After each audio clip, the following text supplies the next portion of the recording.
Hey everyone, and welcome back to the channel. First of all, I would like to apologize that I took a lot of time to return at making videos on the YouTube channel. So, yeah, I finally uh, gotten some time, and now I'm back on track gonna create some new videos for you, finding myself some time to do this thing. It's not something that I do on a regular basis and something that I'm really fond of, but yeah, uh, this is something that I have been noticing that I've been getting a lot of messages over the past few weeks, uh, honestly over the past few months, that I have seen such a thing happening. Um, the quarter one, IRCC has released a data which speaks of, the student visa rejections or approval. So Canada has, recently told that they have just approved 96,015 student visas in the first quarter of 2025, while previously it was 121,070 students in the first quarter of 2024. Now, this is a very significant, decrease from 121 to 96,000. While we speak of the Indian students, it actually fell from 44,295 students to 30,640. It's a significant drop of 14,000 students, and uh, you know, just naturally, many students, uh, what even the consultants, what they are actually blaming or they're shifting the blame is whether these immigration departments or the embassies are they using any sort of AI tool, or they are using some sort of AI platforms to analyze the profiles, or is there, they're worrying whether their applications were being reviewed by the bots instead of real people. A lot of students have been receiving refusals within just 24 hours to 48 hours. And this is something really worrying for a lot of people who have, taken a lot of time to prepare their profile and, submitted all sort of proofs and documents for the immigration process. But then again, this is not something that they were expecting. But here's the twist.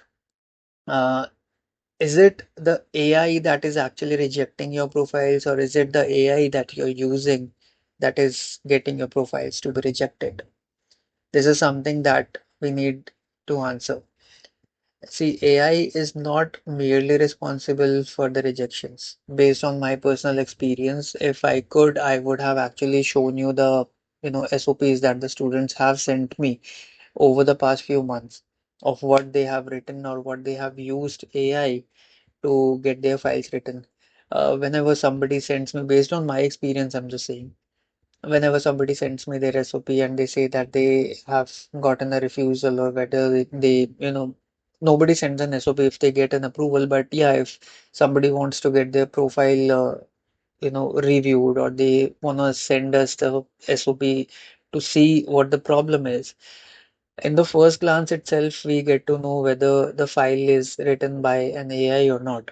See, it's not that the AI is rejecting students. It's actually how students themselves and sometimes their consultants are using AI to create, their application files, especially their statement of purpose, that's causing the problems. See, we've started calling this as an AI application trap. So, what exactly is the AI application trap? What it basically means is that your SOP. So let's just break this down. See, your SOP is that personal essay about your profile that shows why you're going to that particular country. If you're talking about Canada, that I recently showed you the data, um, your SOP is that personal essay that shows, that has to show, why you're going to Canada. It's your chance to show, the visa officer your goals, your story, and your intent, why you exactly want to do that particular program, what you're gonna gain out of it, what exactly motivated you to do that. But what actually is happening is that the students are turning to tools like ChatGPT, Claude, and all these kind of AI tools to generate these statements. Uh, there is no wonder, there is no doubt that the Indian students or the Indian people, they are naturally, lacking in communication, especially language like English. This is not our first language. I understand where you're coming from, but this is something like these AI tools are something which can, actually help you craft an SOP which may look really nice from the point of view of someone who has never written an SOP, or somebody who has, less experience of writing, essays, or, such kind of things. At first glance, they might look neat and professional, but, here's the issue. The AI tools, they give you a very generalized average version of what everyone else will say about you. Uh, you know, so what you get is a basic, robotic and generic story that lacks depth, that lacks emotion, and something that most of all, it lacks authenticity. Um, these are some things that even the visa officer, the immigration officer, even if they get the draft of your SOP in their hand, they will, naturally feel that the student has not made any particular efforts in doing that, in writing that SOP. So, here's why when the visa officer is actually looking at your profile, uh, they aren't just reading your SOP. They're actually analyzing, they're actually evaluating, whether your story is real, whether it is specific, and whether you have actually taken out some time to, uh, you know, to tell the visa officer why you exactly want to do that particular program. They want to know the personal touch. They want to see that personal touch of what exactly you have done. See, when they see the same patterns, the, same phrases, the same kind of words, the same kind of nuances in the SOPs, no matter what you provide in those AI tools, no matter how much detailing you provide in those AI tools, it is only going to give you the same narrative again and again for different students. And based on what we have seen over the past few years of our working, personally, I've been doing this for over the last 8 years. But if I were to tell you, the the narrative has completely changed. The students really need to understand that writing an SOP is something that may not be the most easy task, but it is something that requires a lot of passion. You need to show why you exactly wanna do this particular program. They want to know that. And over the past few years, see, the AI has been trained on particular number of, billions of parameters. But those parameters are something which actually come from, academicians and a lot of researches and all those. So that doesn't really have, a personal touch. What an SOP requires is a personal touch, and that actually misses in what you get out of your AI generated content. So yeah, think about it, whether would you actually approve somebody to study in your own particular country, you know uh, like if their statement looks like a copy paste job, like would you actually approve them of coming to their country? This is something that you really need to have a look at. So, okay, so what does an actual good application look like? According to the experts, according to us, according to what we have communicated with the different immigration officers in our past, they clearly want you to explain your goals. They want to see whether you have some financial support. They want to see, whether you have done something over the past few years that builds some sort of credibility, whether you have your academics and experience records well maintained, and some things which actually match with the plans that you are actually showcasing in your application. This is something that is very important. And mismatches and sometimes even exaggerations, These are some of the things that can actually point out to the visa officer, to the immigration officer, that your application may get rejected. So it is not just that I just want to study abroad, that you can write something like that, or some vague statements like that. These statements are not going to work. So you have to take your time out. You have to, do some research. You have to do some detailing. You need to showcase your, certificates. You should have your experience letters, and all of it. This needs to be, genuine, consistent, and actually clearly aligned with your intent of what you are actually showing. Okay.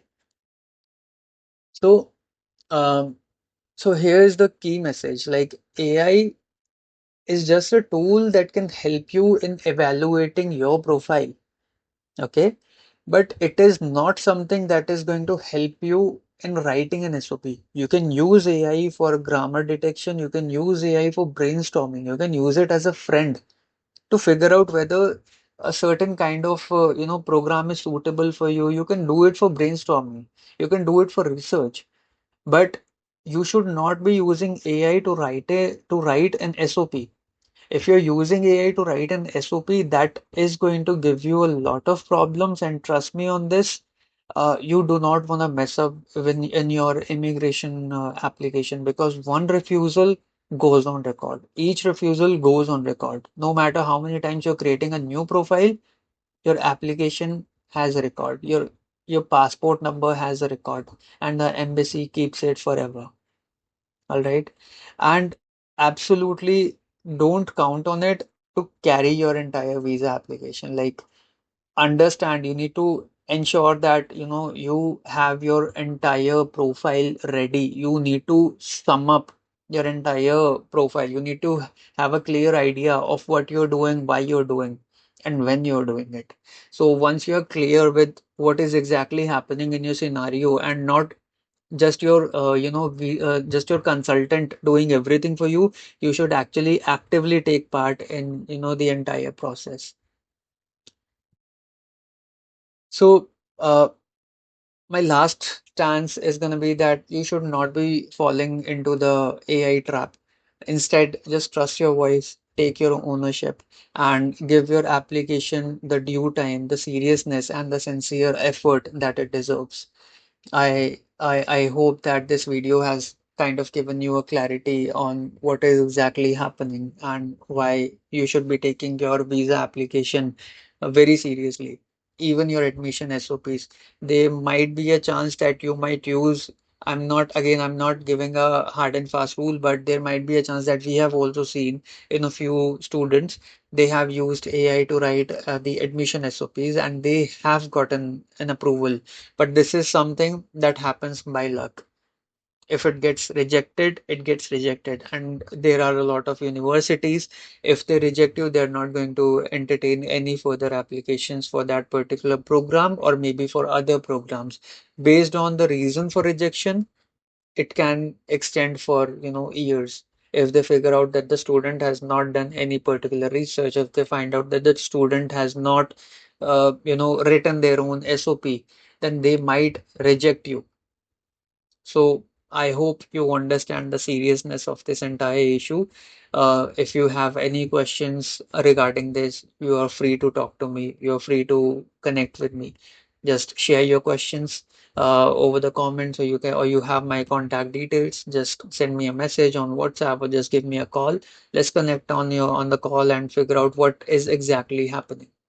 So yeah, maybe let's just try that you are not one of those uh, you know, those 14,000 students who actually got their visas rejected. So it's actually a bit sad situation, but yeah, if you're one of those students who have used AI, and if your application is nearby, if the submission date is nearby, maybe it is now the right time. You should take a step back and write your own SOP yourself. Or if you need some help, you can reach out to us. Thank you so much for connecting. Take care.